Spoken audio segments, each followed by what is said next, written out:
believed in the idea that like if there's a gold rush, be the dude selling everybody pickaxes and maps. That's the dude who everyone's coming to. So in this video, I interviewed Tony. He talks about the time where he did over 6K in sales on Etsy over a weekend. Make sure you guys give this video a thumbs up. If you have any questions, feel free to comment down below. Make sure you subscribe, hit that notification bell, show some love. Let's get into it. All right, guys. Yeah, what's going on? Got a special guest right here. Tony, Odyssey Rock. What's up, dog? What's going on? Not much, just chilling, trying to get some work done. Okay. Story. I think we met through each other. We met each other on TikTok. Right. Right. And you're creating content. I'm not sure exactly how we went along, but I'm just, when you go into content mode, you're just creating content, right? And just doing things, trying to help people out and try to help people understand. And then I think we came across each other, and I liked your content. I hopped on your live and said what's up to you because I respect what you're doing and see what you're doing. And you're showing the ins and outs of printing shirts, printing designs on shirts. And then not only that, you're doing some photo. I think you know a lot, man. And this is why I wanted to get you on, because you seem to know a lot. So if you want to jump straight into it, introduce yourself, let everyone know who you are.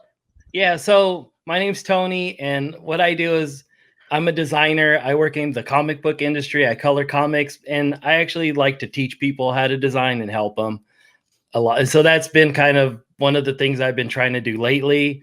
More of is like reach out to people and say like, hey, I can help you with this or that or whatever. But I've been doing this for, at least 30 years now, which means I'm pretty old, and I started out in high school in like the late 80s, early 90s, airbrushing. And in LA, there was a lot of swap meets and stuff. There's not a lot of that, it seems like, elsewhere. And I had a buddy who was like the best. And so he kind of brought me along and took me under his wing. So we did that.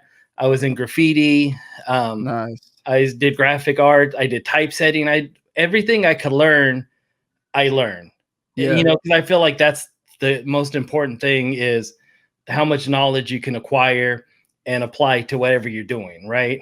So I wanted to get into the comic book industry, and I had a chance to work for DC Comics, and I've been at that for about almost 20 years. And then about 10 years ago, I discovered shirt.woot. Have you heard of shirt.woot? Yes, I have. I heard of that before. Yes, I have. Right, because without shirt.woot, there probably wouldn't be merch by Amazon. Okay. So Woot was a site that sold like tech junk. Like you could buy rechargeable batteries. It was a deal a day. Yeah. Flash drives or whatever, and they'd be cheap. Well, they started having this shirt contest called the Derby. And it was a weekly contest, and there's a set of rules, and you would enter the Derby, and the top 3 places in the Derby, people would vote, and you had to have an account, and you had to have bought something from Woot to vote. That was kind of to stem cheating and stuff a little bit. And so you do the Derby, and the top 3 winners would get their shirts printed. You'd get $1,000 up front, and then you'd get like $2 per shirt on sales. And at the time, before like the print on demand, before the shirt a day sites exploded, Woot was like one of the few places. So you would sell a shirt, make like $1,000 just up front, and then you could sell thousands of shirts at like $1 or $2 royalty a piece after that. Yeah. So eventually they got bought by Amazon, and they switched over direct to garment. And then I believe that team kind of spearheaded the merch by Amazon stuff. Dude, interesting. I never even heard that story. I've been a lot around like the conference and stuff like that, and a lot of the top guys, like the president and stuff like that, or the CEO the president of Merch by Amazon, and the head guy. And like I never heard of that story. Like I talked to him before, but I never heard that story, and he never really explained that. It's crazy, dude. And coming from you, and you obviously, because I watch a lot of your content, and just like you seem like you know a lot. So it's crazy, man. And you said 30 years, so we're definitely gonna learn something when we're watching this. Right. You're gonna teach me something. We're gonna teach the people something. And the only reason I do these interviews too, by the way, just to help someone out and maybe someone's struggling that's watching this right now, and they can hear one thing, one piece of knowledge that you have that can change their life, right? Right. And that's all it takes. And, you know, and I'm a person whether it's someone like you who's like so deep into what you do, or someone who just started who might have like figured out something that I just haven't seen, you know, I'm down to listen to whoever. Yeah. You know? Yeah.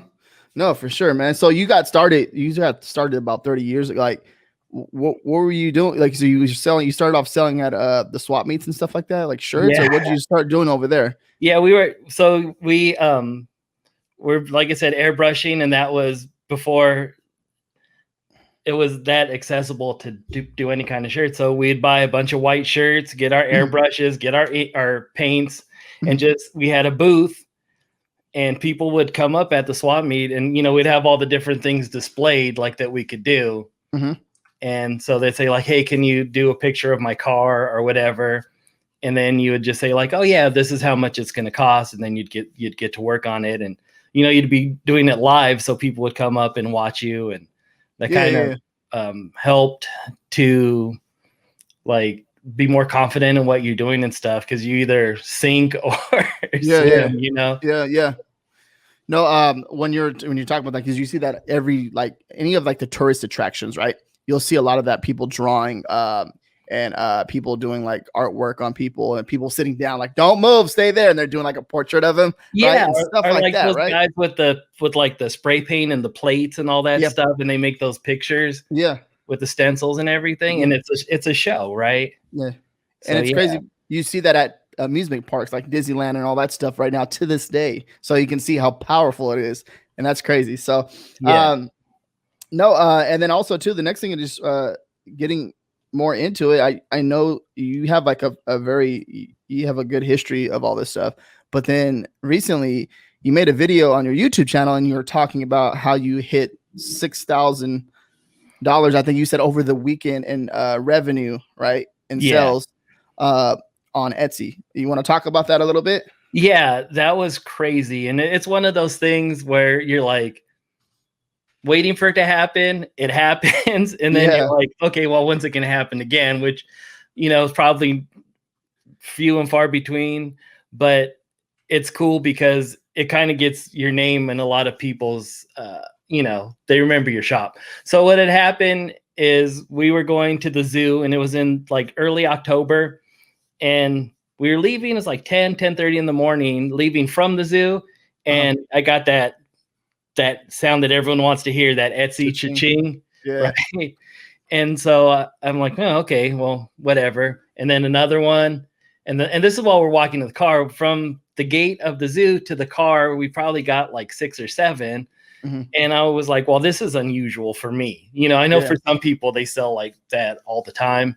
But so I just thought like, well, maybe it got on a blog or something, because that would happen a lot. Like someone would, in the days of blogs and Tumblrs and, you know, those lists, the BuzzFeed lists and stuff, is someone would put your thing on a popular list, and all of a sudden it would just start selling. But it just kept going and going and going and going. And like a little bit later, about an hour later, I got my email dinged, and then I looked, and it's like, oh, it's the Etsy newsletter. And I always look at it just to see what's in there, because sometimes you can get good ideas from that, you know? And there was my shirt, and I was like, oh, dang, that's crazy. And it just, I would say the first day we sold maybe close to 200 shirts, you know? And I was like, okay, the first day it's on the thing, tomorrow people are going to forget about it and whatever. And it just kept going and going and going and going. And the crazy thing about it is when you go from like not nothing, but when you go from like regular to like crazy, then you start panicking, like something's going to happen. You know what I mean? Like something this good happened, something bad has to. And I'm not a negative person, but you just start going like, well, all these people, are they going to be happy? Are they going to like the shirt? You know, it's like blows your mind, I guess. And so at the time I was doing a lot of vinyl stuff with heat transfer vinyl, and the shirt, I it was a simple shirt, and it said, we don't say what it says, but it says worst costume ever. That's it. Just 3 simple words. Yeah. And the thing about it is it's a simple shirt. I expected to sell, maybe a couple dozen through the season. And we're talking like 2 weeks before Halloween. So you have to have time to print it, to ship it, for it to get there, for, if something gets misrouted or whatever. So I decided, like, well, what can I do? Should I get them screen printed? But the orders were still coming in. And so I didn't want to like over order in certain sizes and under order in certain sizes and then be stuck with dead stock and all that stuff. So I have a heat press, and I thought, well, I could just do these with like screen printed heat transfers, plastisol. And those come out, I think, to be about, like, the transfers, like 25 cents a piece, something like that. And so I just ordered a ton of them. And I'm like, well, if I order 100, 200 more than I need, I haven't lost that much, because they're, a quarter a piece. So that's what I ended up doing. I had them overnighted, and then I just spent the next few days just like printing like crazy. We just had stacks and stacks and stacks. So I would print like 50 shirts, put them in a box, run them up, because I work in the basement of my house. So I'd run upstairs, give them to my wife. She would ship them. I'd run down, ship more. And it was just a few days of just like absolute craziness. But it was like really made me think about what I was designing since then, from that point, and how simple that your designs really need to be to sell. Because, people didn't have to make a decision beyond, I like that idea, that's a funny shirt. Yeah. So. You got, on the video, in the description, of course, you mind sharing the link? Can you share me your link, and then I can share with I know that you have your links on like TikTok and stuff like that. Yeah. You share the link to your shop and stuff like that, just in case someone wants to order a shirt from you. Yeah, I'll send you all the links. Yeah, okay, cool. We'll put that down below in the description, guys. So if you guys want to check out his stuff and maybe order a shirt for him, it'll be down there. Because we're going to get more into the detail, because you just talked about, okay, you're ordering your shirts, and this is cool, because this is like kind of behind the scenes, right? Now you're like, okay, I'm printing 50 shirts, put them in the box, put them up, bring them upstairs to my wife, and ship them. So how many, so when you get like a big surge like that, and we're getting more into like your machines and stuff too as well, if you don't mind, like how many shirts you said how many shirts did you order for that? Like now there's how many shirts did you order, first of all, and then what were you trying to figure out? Like how many shirts were you going to print? Like what made you think about how many shirts to order? And then not only that, the dead stock, like you said, like how do you even do that? Like there's like so many questions that I had right there in that one. I can't even ask them. So yeah. Okay. Well, so the first thing on this one, in my favor, it happened on a Friday, and you can't really order anything on the weekend. You have to wait till Monday, because every place is closed. So I made basically a spreadsheet of every size that people ordered, and I offered it in 2 colors, black and orange, the shirt.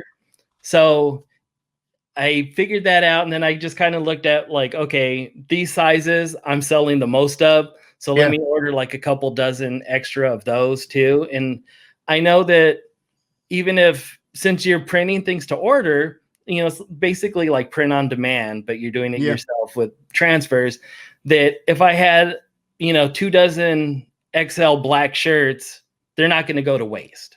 Yeah. Because they're blank, and I could print whatever on them when someone orders them. So that's how I do that. Now I've been trying to pare it down a little bit, because one, with the supply chain right now, it's crazy. And I mean, you should know from like just POD stuff. It's crazy finding certain colors, certain sizes, certain whatevers. So I'm trying to offer just more of one thing, black shirts, because those, for me, black and asphalt, or the dark gray, are like far and away nothing comes close to those 2 colors. So I can stock up on those if I need, and have stuff to print. Or I have a certain turnaround time. If I order from S&S, which is a wholesale shirt supplier, they get them to me the next day. So I could either be ordering shirts once a week or whatever, just depending. Okay, cool, man. I think that's really awesome, and thank you for sharing that. I think it's just I know there's certain people that actually print from home too as well, and I have a few of them that have been following me for like since I've been creating content, and they just pivoted from because last year, you know, they the stock shortage or just the shipping times in general were like 3 weeks out, 4 weeks out. They're like, you Yeah, know what? I'm gonna start printing my own stuff. Like I'm not depending my business on, and I understand that, right? right. I'm not gonna depend on someone else to ship my products out and it gets to the customer 15 days, 16 days later. Like, no, I'm not doing that. So, dude, that's crazy. So, when like, did you always print your own shirts, and or like, what was the process of you buying your own stuff to help you print your own shirts, and what type of machines are you using?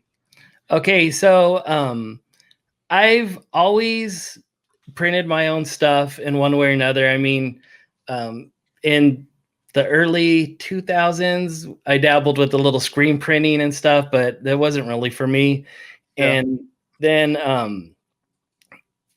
like 2005 maybe, around that time there wasn't POD, there wasn't, you if you wanted something done, you'd have to go to a screen printing shop and order like 5 dozen shirts, and then they might sell, they might not sell. I mean, I have a yeah, bunch of shirts downstairs that I've just been holding on to for years yeah, that have either sold like very slowly or haven't sold at all. But you invested the money, what are you going to do? yeah, So the first thing I did was I bought a heat press, and I wanted to get a really good heat press. yeah, So I ordered a Geonite, and it's a 16 by 20, and it's a really nice press. The one I ordered, and it was like $1,200 or something like that. yeah, And they sent me the wrong one. Right. And sounds like some scam stuff, yeah. but it was the top model that they sent me. And I Hmm. was like, damn, I already have this here. And I was doing a lot of comic book work and stuff at the time. Yeah, So I'm like, I have like the money to spare, but it was like an extra like 1,200 more than the yeah, press I ordered. But this one is pneumatic. It's fully automatic, so it hooks up to an air compressor. You push two buttons, it presses, it releases after whatever time you set, yeah, and it's probably the best investment I've made. Although right now it's down for repairs, so if you like watch me on TikTok, I'm using like some press I got off the Facebook Marketplace, but I'm kind of busy right now, so it's hard to take the time to make the repair, and the yeah, other one does the job. But yeah, so if someone's starting, the most important thing I would say is getting a good, reliable heat press. I mean, I've been using this one for over a decade, and it's still going strong. It needs repairs here and there because nothing lasts forever, but it's solid. It's I had a couple, like 2019, I started doing personalized socks, yeah, right? Like sublimation with people's pets and stuff on yeah. them. And in like the worst time, like 2-3 weeks before Christmas, my Hmm. press just died on a Friday night. And I'm Damn. like, oh God. So I emailed the company, and I'm like, I know they're not going to be in. And that next morning, like it's the Knight family, they run the Geo Night thing. One of Yeah, the family members, who's like one of the vice presidents, actually emailed me back like on a weekend morning. It was like, okay, here's like the troubleshooting steps and then what you can do. So I'm like, if I just bought an Amazon press or something, I would be completely stuck with having to get something new because when you buy something quality, you're getting quality support. yeah, You get what you pay for, and yeah. So anyway, so I have that, and I started doing heat transfers like the plastisol ones. Uh-huh. And I'm living in St. Louis, and there was this thing, I don't remember what year it was, but there's this thing called the rally squirrel, where a squirrel ran onto the field during a playoff game of the Yeah, yeah, yeah. Cardinals. Yeah, I And, remember. so, and someone was like, yo, you should make a rally squirrel shirt, right? So I'm like, okay, it's doesn't say Cardinals, it's just a squirrel. And, Yep. so I did this design, made him look like Albert Pujols, like batting, same stance. Uh-huh. And I put it on Etsy, and I made about, I'd say in that few weeks, like $1,500, Uh-huh. profit. And so at that time there wasn't like the Crickets and the Silhouette vinyl cutters. You had to spend some money. So I took that money and bought a Graphtec vinyl cutter for like $1,200. And so that's how I got my next piece of equipment. That's how I've done everything. Is right now I have a couple different vinyl cutters. I have a couple different dye sublimation printers. I have a couple heat presses. And the way that I've done it is just learning what sells, start selling things, and then taking that money and investing it in another piece of equipment, learning that, selling that.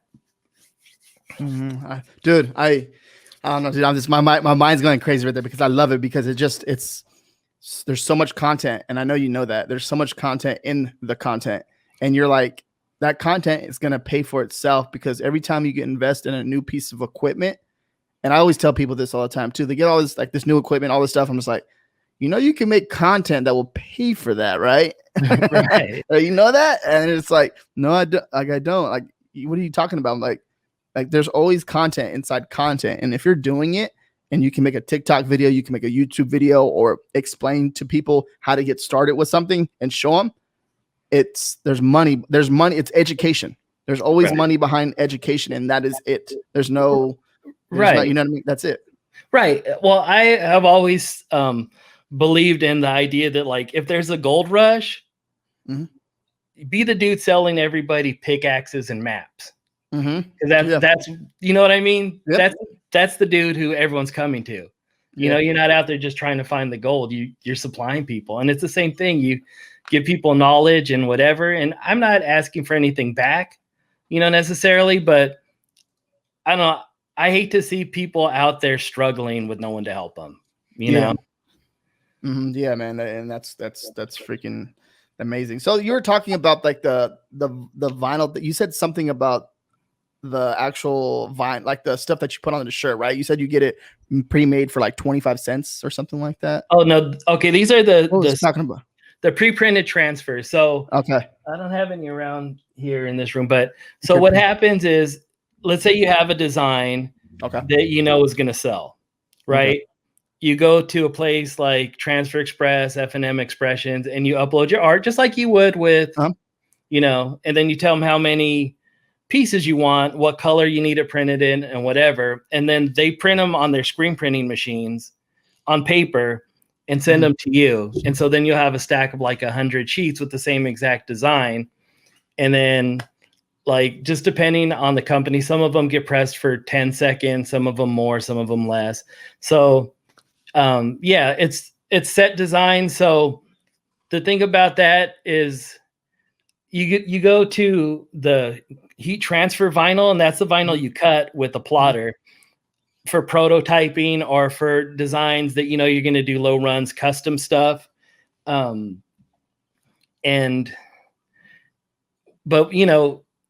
if I do a design and it has text, then you're going to have to cut out the text. And then like here, I'll have to like everything here, like the inside of the A, I got to weed that out. I got to weed out the vinyl around the letters, all the negative space and stuff. And that can be like really time consuming.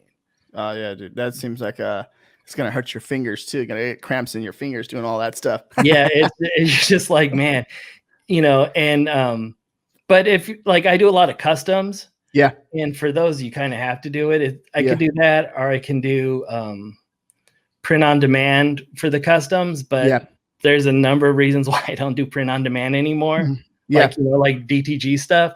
And I'm not knocking it. It's just, for me, I like to know what's going out the door, and you just never know. And even with good companies, it's sometimes they need to do a press check or whatever, and they haven't, and they send something out and it's not quite as good as the last thing that came out. And I also like to pack in like stickers and stuff. Okay. That's cool. That's that's dope. No, I always talk about this too, like when I make like print on demand videos and stuff like that, because some people there's people that complain, like there's always going to be that, like you go on a Yelp review for a restaurant, right? There's always going to be that one person that complaining about like the talk. When I got my taco, it wasn't hot. It was kind of cold. Like, okay. And then with like the print on demand, like companies, I know some of them are like, they just drop the ball completely, and there's no Yeah. excuse, because next thing you know, you have 1,000 people complaining. I'm just like, Yeah. all right, there's something wrong right there. Okay. And I've done this where I promote a print on demand service, and they're doing really awesome. And all of a sudden they just fall off the planet of Earth. There's no customer service. I'm just like, Right. oh, dude. Like, And then it's your fault, right? yeah. And well, I feel like it's my fault because that's who I am, right? I I hold that to heart, and I'm just like, I gotta stop doing that a little bit, because it's probably gonna end up killing me one of these days. Yeah. But the thing is, it's just like, I don't like to refer people to someone that's not going to, come through. Yeah. Like, I'm not that type of individual. I didn't grow up that way, so I don't expect no one. I don't expect to show people something that's horrible or something that's bad. So, and then it comes to a point, I was like, you know what? I must just start my own print on demand business. And, man, forget these fools. Like, they don't know what they're doing. I'm gonna do it. But then I'm like, okay, now I'm getting over my head. Stop it. Calm down. You're gonna give yourself a headache, and you're gonna have all kinds of you're gonna be working more than right. But so, the other thing is I know that what I'm doing isn't for everybody. And that's the other great thing about this is you can print your own stuff. You can have stuff printed direct to garment. You can just do the print on demand sites, like the Amazons and the Redbubbles, and there's like room for everybody. It's just a matter of finding what works for you. I mean, like for everything you do, like around, creating content and putting together KDP stuff, and as much, there wouldn't be time for you to also print your own stuff, but what you do doesn't interest me on that level. I mean, what you do interests me a lot. And I will say when Merch by Amazon first started, it really shook things up for the like online t-shirt artist crowd. Yeah. Right. Because people like you came in with a different background, and like it became about something completely different, something more than just like what you're designing. It's like what you're designing, how you're researching your designs, how you're marketing. And it was like, for me, it was like, damn, there's a whole like side of this that I completely missed, So while I'm working, I'm watching your videos, I'm watching Detour shirts, I'm watching everybody I can watch. I mean, I'm even watching people like flipping stuff on eBay videos, just because it's like there's so much that is outside of my world that's interesting and amazing, And so, it's crazy how much Merch by Amazon like changed things, And like I said, there's room for everybody, and there's room for however you want to do things. But it's insane. It's crazy because I started a lot of this stuff too because of I was doing Amazon FBA, and I was flipping shoes. You flip a shoe you for $60, right? You get a shoe for $60. You flip it for like $120, $110. You do that, 6 or 7 times in a day, you're good, right? But then it just, over time, when you start buying tons of shoes, it gets like, okay, now it's like I'm working 14, 15 hours a day. I'm just like, okay, there goes my brain. There goes everything. I'm just tired. My back hurts the next day. So I'm just like, all right, I just got to figure something else out. And this is what it was. And also too, going back to what you're doing and stuff like that, because I've seen some of your designs. I'm just like, you're researching, who you're design, like, who you're targeting. Right. Because I look at that and I'm just like, so when you say that, you do have, and you guys haven't checked out like his stuff, you can see that you're targeting a certain audience, and who you're targeting. And I always talk about this too, how important this is, because that's how you make your first sell. And it's like, you know what I mean? On any platform, you got to know who you're targeting. You got to know who you're designing for, and who's going to buy this product. Right. That's a big thing. Yeah. I mean, it's a big reason over the last year or two, I've completely changed my Etsy strategy, because I was doing more like general stuff, and it gets tough because what happens is you design something and it gets a little bit of shine or whatever. And what's the next thing that happens? There's 50 other people doing your exact design, right? Or whatever. Like 9 years ago, I had this design, and it was just a simple text design, and it said, "Live every day like it's Taco Tuesday," right? Yeah. And I completely came up with that. I looked high and low, like, because one of the things with the Woot contest is you couldn't have anything that was out there or they would reject it. So Yeah. if I researched something and said, oh, this is a popular thing, let me do my take, they'd be like, nah. So you kind of had to come up with that thing of like building slogans. And so anyway, so I did that. It got featured on Etsy's Facebook page. Uh-huh. And I sold a bunch, not like the other shirt, but I Yeah. sold a bunch. But then I noticed over time, I was seeing more people like using my phrase, you know, and there's not really anything you can do to protect that. But it basically watered things down for me. And, you know, you use the tools and see what people are doing. And no one else was selling that many. It just kind of made it so people aren't selling that much. So, anyways, I changed my strategy on Etsy more recently because like I said, I was doing general stuff, coming up with stuff, then getting mad when, you know, it'd get a little bit successful and then people would start stealing it. I said, I'm just going to jump into personalized stuff. Yeah. And that was like, I mean, obviously, if you're on Redbubble, if you're on merch, that you can't do that because, you know, you're just uploading stuff. But if you're on Etsy, if you have your own shop, the personalized thing is cool because they don't have to make too much of a decision on whether they want to buy it. They don't have to think like, oh, is this funny or whatever. I do a lot of like, well, here's one I did for a demo on a YouTube video.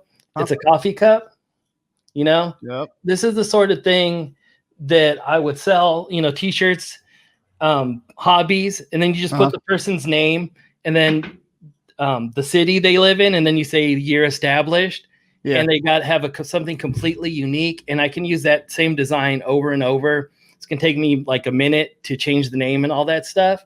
Yeah. But everyone who gets it is getting a unique gift, and obviously the design has to be good, you know. But it's and so my research is a little different than what you do for that, because you're looking at like, what do people like? Like I was watching your video earlier today that you just posted. Yeah. I thought that was great, you know? And, but for me, so what I'm doing is like, let's say I just did a pizza one that said like, it would say like RJ's famous wood-fired pizza, San Diego, California, you know, whatever. And then like someone would buy that for you for a gift. So my research for that isn't like, what are good phrases, whatever. Like my research is, what do pizza restaurant logos look like? What kind of imagery are they using? What kind of styles of layouts? And so I have a notebook and I write down all this stuff. And then I try to come up with a version of that if someone saw it, they'd be like, oh, you own a restaurant? That's a real, you know, and it's like I said, it's a completely different thing, but same. That's what they know. That's what a lot of like these top businesses do, corporations do, right? As far as like, you look at Target, it looks very similar to Dre Beats. Look at it, and if you guys are watching this, search it. Look at both of the logos; they look very similar. Right. There's a reason for that. You know, Dre ain't no he ain't no fool in the park. You know what I mean? So there's a reason for that. No, dude, this is so much good value. Like I feel like we can go on and on about this, and I think that there's a part 2 coming. We can do something later on, and maybe some more content on this. One thing that I like to, you know, help people with is like, what one piece of advice that you can give someone that's watching this right now, to help them either, you know, learn something or make money. What would it be? I would say if you're just starting, the thing you really need to focus on is what you know. And so that could be like, if you're, you know, Mexican American, if you're Filipino American or whatever, there's certain things in your culture that's like an inside joke that everybody knows, right? And I would usually start there. If you're into, like, you know, you got the Lakers stuff. If you're into basketball, make things around basketball if you really know that. Yeah. And then I feel like that makes it easier to see what's working and what's not. Because what happens is, I think a lot of people jump into these trends and niches that they aren't really familiar with. And when something doesn't sell, it's kind of hard to tell why. You know what I mean? Like, I can design something and then look and see like, well, is that something I would buy? You know, because it's in a way, something that I like. So I kind of I can judge it that way, and you can show it to other people who are in your circle of whatever that thing is. And I think a lot of people, growth is slow, and that's just how it has to be. You have to learn, and you're not going to jump in and, be selling like RJ, immediately. And it's the same thing with anything. Like like I said, I was watching your video earlier about research, and it's like, I'm gonna have to watch this video like 10 times and take notes and whatever, because you've done it so much. It's all like second nature to you by now, and it really isn't second nature. It's just learned, and it's memorized, and it's muscle memory. And selling shirts is the same way. You just you have to go with what you know, because you can judge it. Like if you're learning how to design, you can't do that in a vacuum.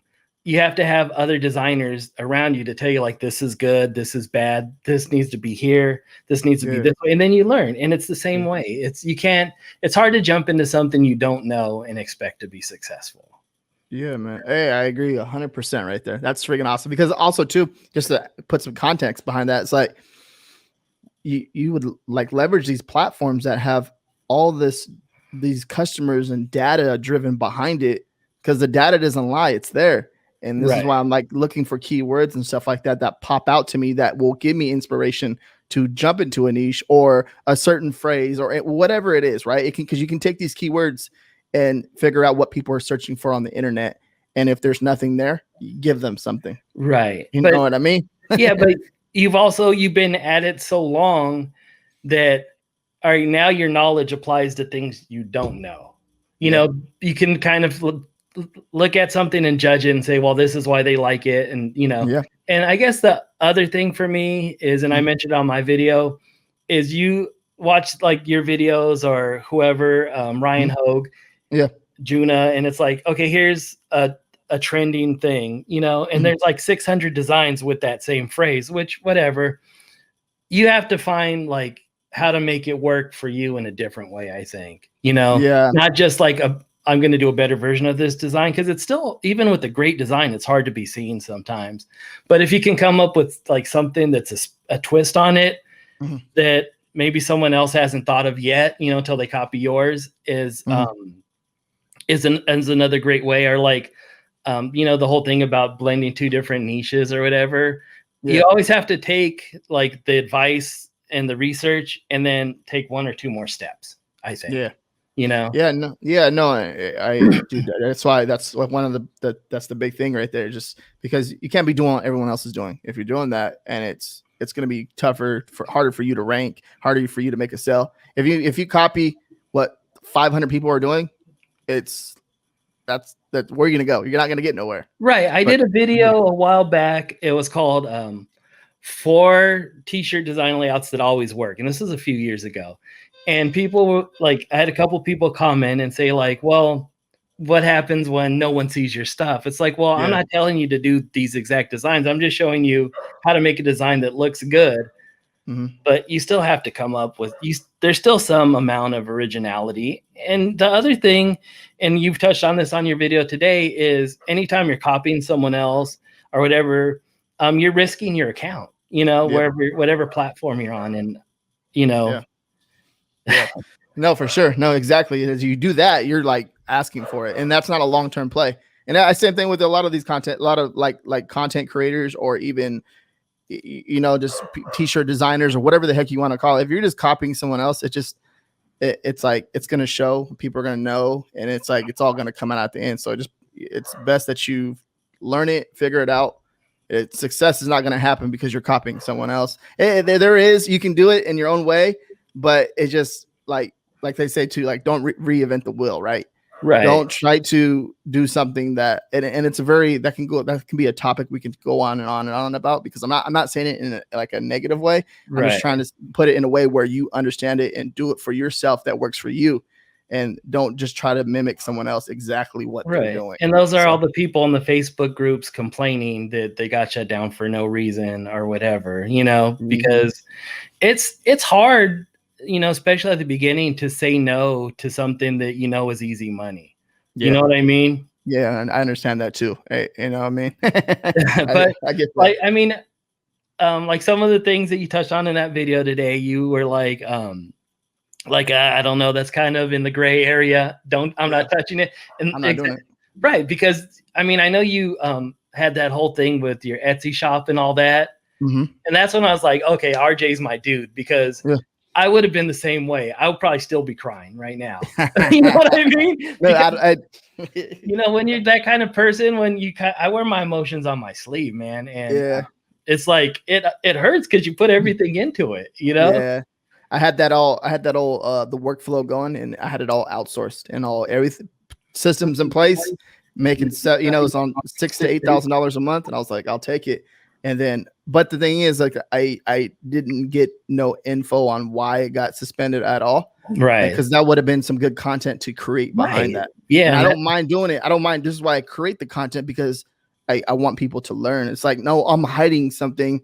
Like, I don't give a damn. Like, I don't care about that. Like, if I did something wrong, I did something wrong. I made a mistake, and this is why I did it. Don't do this, guys. Right. But, and I've heard that over and over from people who I know 100% are legit, and not like, you know, the people who are stealing stuff and then like, I don't know why it got shut down. I mean, people are getting shut down and legitimately doing all the right things and don't know why. Yeah. You know, and that's not to scare anyone off from it, but yeah, it's kind of crazy. Yeah, no, always have a backup plan too, though. You got to, you know what I mean? Don't just and it just, you got to figure that out. Like having I hate when people say, yeah, don't have your eggs all in one basket. Like, I think if you do have that, right, what's the solution to having your eggs all in one basket? Where can you put your eggs in different baskets, right? So I'm just saying, yeah, that's why you shouldn't have I feel like that's a smart ass remark where someone's trying to say, I told you so. Like, oh, shit. Like, you know what I mean? Like, where's the context behind it? Give me another basket so I can put my egg into, and then give me another one so I can keep making more money, right? You know what I mean? So, yeah, I agree 100%. And that, like I said, that's one of the things that I really like about what you do, is you're not like don't put all your eggs in one basket guy. You're like, let me show you all the places you could put your eggs and how to put them in there. Yeah, and that's cool. You know, I mean, it's going to take work, you know, and I think you can learn how to do anything as long as you're willing to work obsessively at it. You know, like people ask me like, well, I don't have any natural talent for design or whatever. Well, guess what? Neither do I. I grew up with major motor control issues. I can barely write my name on paper and be able to read it, you know? Yeah. But at the same time, I wasn't going to let that stop me. And every single person I know who's really good at anything is obsessive, has worked at least at some point on being obsessive about it. People who know how to draw, that's all they do. I have a friend who he worked with me at DC Comics, and he was a colorist like me, but he got carpal tunnel. So he switched to another job where he wouldn't be like doing that all day, and taught himself how to draw with his opposite hand. Yeah. And I couldn't, to this day, I can't draw even a third as good as he draws with his wrong hand. But he would be there from morning to night, just doing it and doing it and doing it and doing it and doing it. And it's like drawing, design, research, any of that. It's not about natural ability. It's about basically learning almost scientifically, like these are the steps. This is a puzzle. This is how you put the puzzle together. And anyone can do it as long as they're willing to work super hard at it, you know? Yep. No, I totally agree with you right there. It's crazy. It's a mindset thing, right? And you want to learn how to do it, and just coming up and doing a lot of this stuff. Like if you go back to like my first YouTube video, guys, you can see that I was like in my grandpa's garage, and now I'm just over here hanging out in San Diego in my place over here. But the thing is, it took work and effort and you know, 12-hour, 13, 15-hour days, and not having no money and doing all that stuff. And now I'm like, nope, I'm not going back to that. I don't mind going back to it because I enjoyed it at the time, because I made the best of it. You know what I mean? So yeah, man, it's crazy. We can go on about that. It's crazy. So Tony, where can I know where to follow you, but where can these people follow you? Odyssey Rock on every single platform. My website, saquitos.com. Saquitos.com. Hey, do you see what I'm talking about? So you're putting everything in your own way, and saquitos.com. I like it. Yeah. So that's like I said, that's where I'm at. I'm on Instagram, I'm on TikTok, I'm on YouTube as Odyssey Rock. You can find me at any of those. Yeah, man. Okay. So also I'm gonna have all the information down below in the description. Yeah, and make sure you guys give this video a thumbs up. Thank you, Tony. All right.